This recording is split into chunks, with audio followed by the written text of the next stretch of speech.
Welcome. This is a presentation that Texas LNG gave at LNG World in Singapore in mid-August 2014.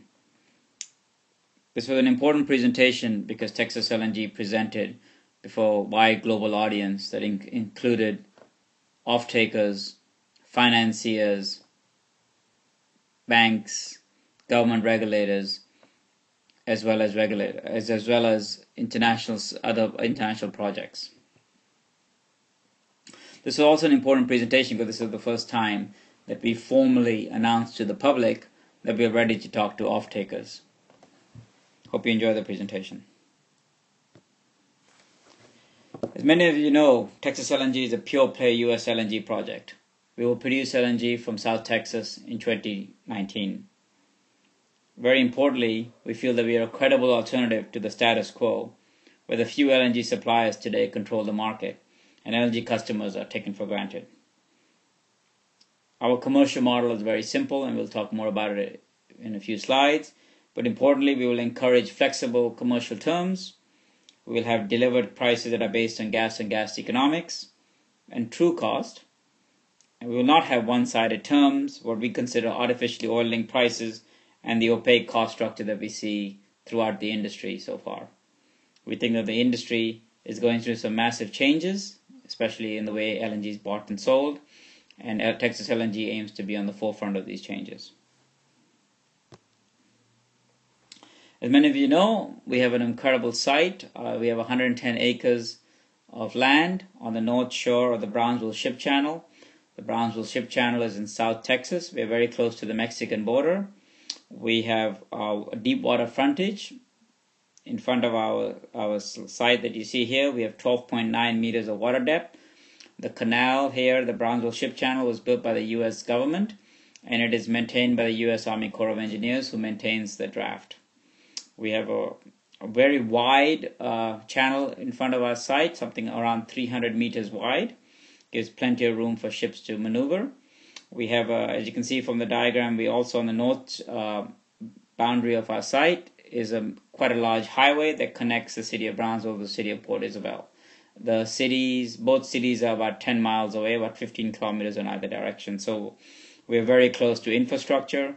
There's a couple of airports within a close vicinity, and there's major highways. There's no shortage of labor.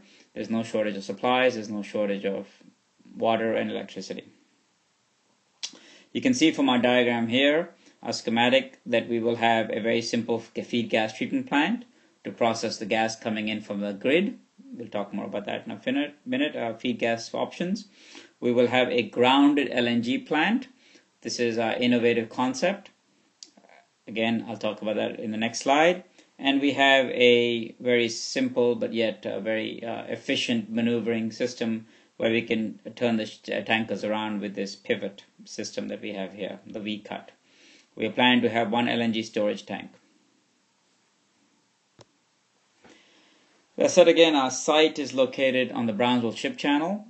The Brownsville Ship Channel is a very long, very straight channel built by the U.S. government. You can see the Gulf of Mexico is not very far away. I would estimate the distance from our site to the Gulf of Mexico is no more than 10 miles, 15 kilometers. So straight journey. And on this schematic, you can actually see at the bottom of it is the Rio Grande Valley. That's a squiggly line, and that's where Mexico starts right below us. So we're close to the Mexican border.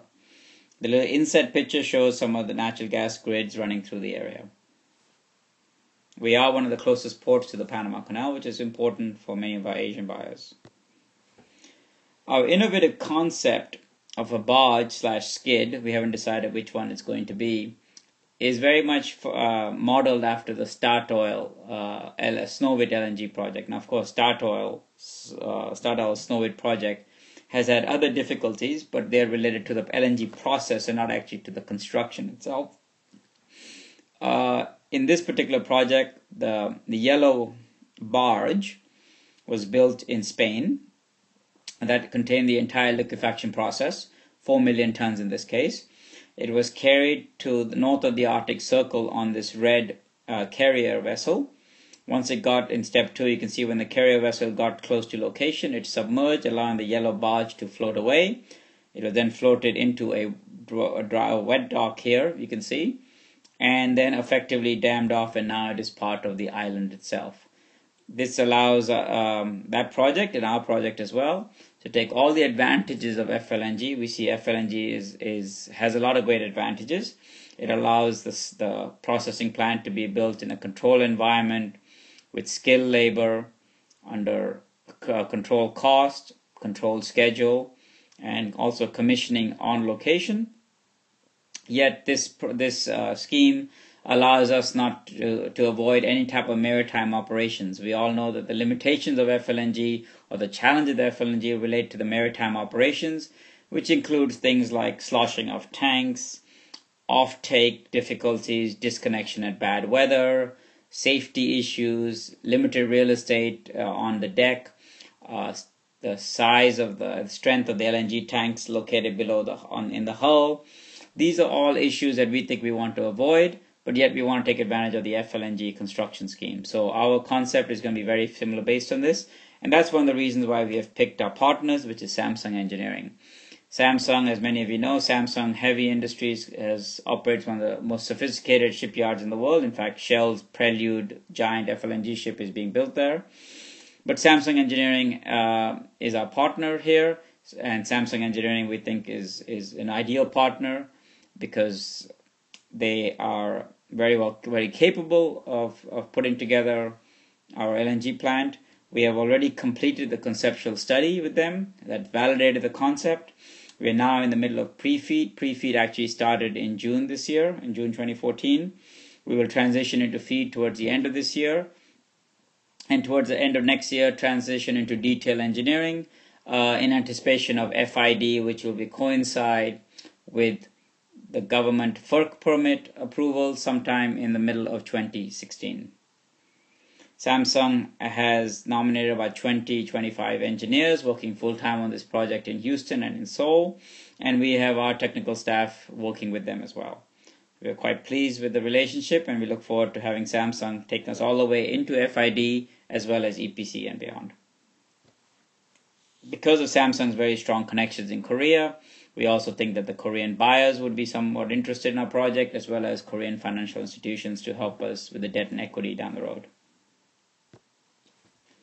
It's very important in any LNG project, whether it's in America or elsewhere, to have the strong community support.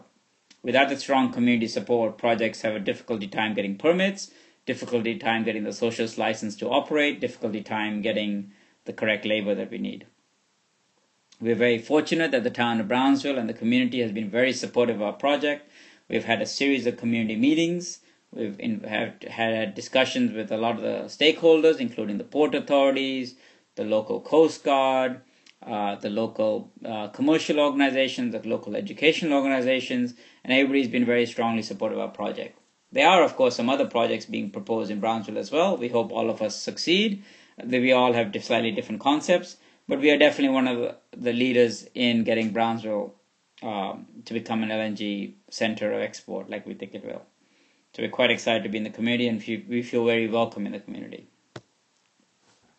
The advantage of Brownsville, apart from the amazing ship channel, is the fact that the Eagle Ford Shale gas fields are not that far away. As many of you know, the Eagle Ford is one of the bright stars in the U.S. shale gas revolution. It produces roughly 2 to 3 BCF a day today. Unfortunately, a large percentage of that is being flared. One of our things that we would like to do is take some of that flared gas out of the environment and actually use that as feed gas for our plant. The advantage of the Eagle Ford is close to Mexico, and there's been a number of companies who have proposed projects to take some of the Eagle Ford gas into Mexico.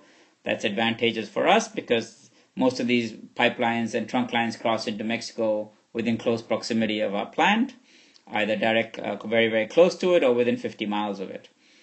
This allows us to have multiple feed gas supply options, and we have already signed a feed gas supply agreement with one of the largest U.S. energy traders companies who will be happy to discuss feed gas options with our eventual off-takers. So the location is ideal. There's a lot of gas in the area, increasing amount of gas in the area, and we are next to some very important infrastructure. You're all aware, of course, that there's a number of projects being proposed in the U.S. and what actually makes us very different than everybody else. That's a question we hear all the time. This particular schematic hopes to show you some of what we think is our advantages. There are about 3 projects that have been approved by the FERC, and have finished the FERC process. This is the Federal Energy Regulatory Commission process. Cheniere, of course, which has been passed. They're under construction, and Freeport and Cameron are going to start construction very soon. The other projects here outlined in pink are the ones that have started the FERC process. We hope to have that pink outline in the next few months.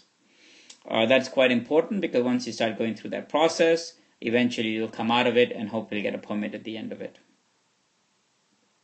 I think it's important to state that the LNG world, LNG industry is a long-term relationship business. We all, understand that a long-term relationship with customers is important.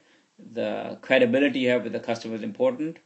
And we think that the experience you have with the customer is important. This particular chart aims to show that the projects that we think have that international commercial experience, we have put all the large companies, sponsor companies, the Exxons, the Shells, the Chenieres, the Sempras, the ConocoPhillips, all into this because, of course, they have the capabilities both financially and commercially to put a project together. But I think very importantly to note that there's many projects that are being proposed that have started the DOE, or that have received DOE permit and may or may not have started the FERC process that we think do not have some of those impressive, important commercial experiences, international commercial experiences in the LNG trade. Many of the projects that have been proposed are quite large, even by companies we think that don't have the experience. For our size, which is less than 4 million tons, our project is 2 million tons. We think that's an ideal size for an effective LNG project. We think that we are one of the only companies that are at that size level and yet still have the very important, impressive experience in the LNG trade. The number of our staff have many, many years working in the LNG business, and we understand both from the commercial side as well from the technical side. So we think we are a differentiator, and we would like to see us start the FERC process in the next few months. As I stated earlier, we are trying to very much change the way LNG is bought and sold up to date. Now, the U.S., we're not alone in this. I think a lot of the U.S. projects are looking at similar models, but we're being very transparent in what our model is. And our model is a very pure tolling model. In a pure tolling model, the LNG off-taker, the eventual user of LNG or the buyer, importer of LNG, will contract directly with the LNG, with companies such as ours to process gas into LNG. We will enter into a processing, liquefaction, tolling agreement with them. This will include both a fixed and a variable charge, a fixed charge that will have to be paid by that company whether or not we're actually processing gas into LNG, and a variable charge that when we actually process gas into LNG, that's what we do. The off-taker will contract directly with a natural gas feed supplier. We have relationships that we have already built with natural gas feed supplier, including a relationship with a very large trading company. We will introduce these entities to the LNG off-takers who will then make their own commercial arrangements with them. This arrangements could be based on a seasonal basis or any other arrangement or any other flexibility the LNG off-taker desires. The LNG off-taker will be responsible for shipping as well. And at the end of the day, they will enter these series of relationships, giving them ultimate flexibility and total transparency on all cost. If you compare this commercial model with the typical Australian LNG project, we chose Australia here because, of course, Australia has a number of projects under development, and most of them are based on the same commercial. They're all based on the same commercial model, and that commercial model basically comes up with a delivered cost into Asia, $15 and above per MMBTU. And within that cost structure is a liquefaction cost, a feed gas cost, a shipping cost, maybe a pipeline cost. And these are all kept very hidden away from the eventual LNG buyer. The LNG buyer is committed to take a pay payment. It could be as high as $13 if it's on a FOB basis, or it could be the whole $15 if it's on a delivered basis. And the LNG buyer has to commit to 20 years of LNG at this price, at this volume, with very, very limited flexibility in the terms. If there is any kind of an unforeseeable event, or if the competition intensifies, or the economies of these countries slow down, that's really not the LNG seller's problem. It's completely LNG buyer's problem who's taking all the risk. We think that's not very fair. We think that's not very competitive. And we definitely don't think that's how LNG should be bought and sold. LNG is a commercial commodity. Why don't we treat it like any other commodity? Our particular model is very different. We think that we can deliver into Asia at $10.40 or something thereabouts based on a $4 gas price at the location at our site in Texas. Out of that, only a $2.80 may be the part that that the LNG offtaker would have to pay no matter what the volume he takes is. This is just to pay our minimal capex requirements, our funding requirements to pay for the plant itself. We will have a variable operating charge somewhere around 45 cents or so. That will pay for any gas that we actually convert to LNG, which is basically a fuel cost pass-through. There's a certain feed gas price, which of course the LNG offtaker in a tolling model will contract directly, so he'll know all what that price is, and he also contract with pipelines to get that gas to our system. So from the LNG buyer's point of view, their take-or-pay commitment is dramatically reduced to $2.80, and their total delivered cost at a $4 US gas price will also be dramatically reduced. But very importantly, it's giving a lot of flexibility to the market. You can see from this chart the same numbers that I just talked about. I would like to highlight the fact that, in an Australian project, especially a project out of Queensland, there's a large number of new wells that have to be drilled. There's a large ongoing capex requirement because coal seam methane requires a lot of wells to be drilled. In our particular project, once the project is built, we will have minimal capex and we'll just have our typical operating cost. Most of them are considered as variable fuel costs, which get passed on to the offtaker when and only when the gas gets converted to LNG. We have no reserve risk because once the offtaker contracts with the gas supplier will then source gas from an infinite number of sellers in all the different fields as much as he or she thinks is necessary to bring the gas to the plant. In an Australian or any other LNG project in the world where you have a dedicated field, you do have a certain amount of reserve risk in case the reserves aren't there. There's a number of projects in the world today that have stopped production because the reserves are not available for the project. We can talk about Egypt, we can talk about Indonesia, we can talk about a number of other places, Oman, where reserves are a serious issue and the LNG plants don't have enough gas. Our $1.3 billion capex includes about 70%, which is the barge itself. There'll be a portion for the LNG tank. We're still trying to decide whether the tank gets built in Korea and in a modular way, or in Asia in a modular way, or gets built at the traditional stick build on location. And there'll be a certain amount of civil works and feed gas treatment plant to be built on site in Brownsville. But very importantly, we think that our $650 million a ton places us very competitively with really all new greenfield projects, including the American projects, but at a dramatically less price than the Australian project, which are now running over $3,000 a ton. So we will be competitive to the Sabine Passes, the greenfield project, the brownfield projects, and yet we'll be greenfield because we can be competitive because of the fact that most of our capex will be done in Korea in a controlled environment where we think that the cost can be much better managed.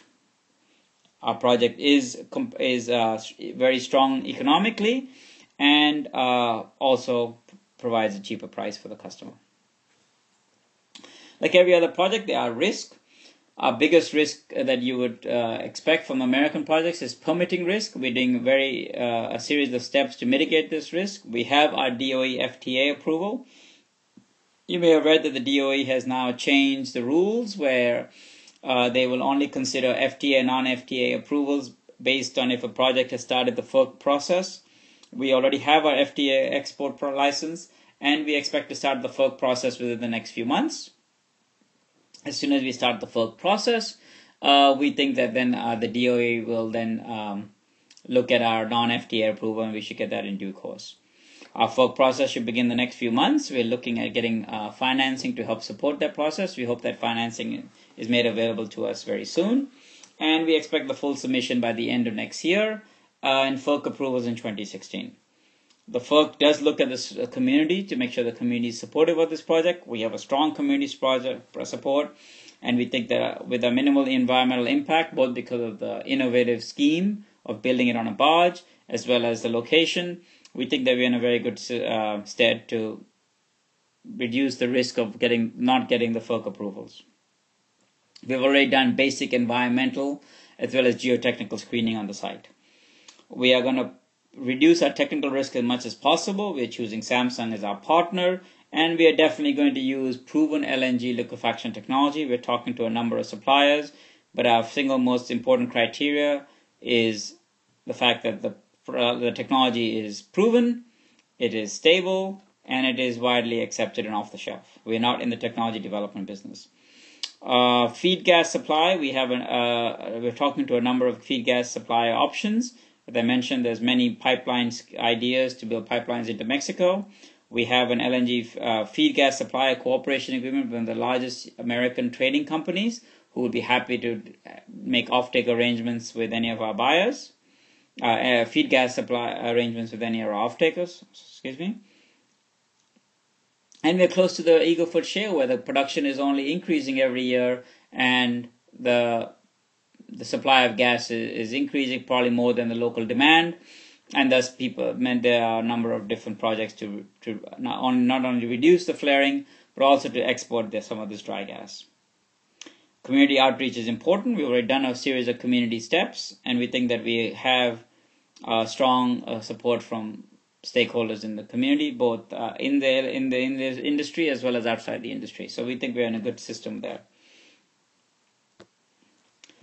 So kind of to wrap things up, we are on track to produce gas by 2019, to go through the FID process in 2016, to start the FERC process by the end of this year, to transition into FEED by the end of this year. We have already finished our conceptual study. We'll finish our pre-FEED in the next few months. And we expect our development capital financing to be happening in the next few months as well.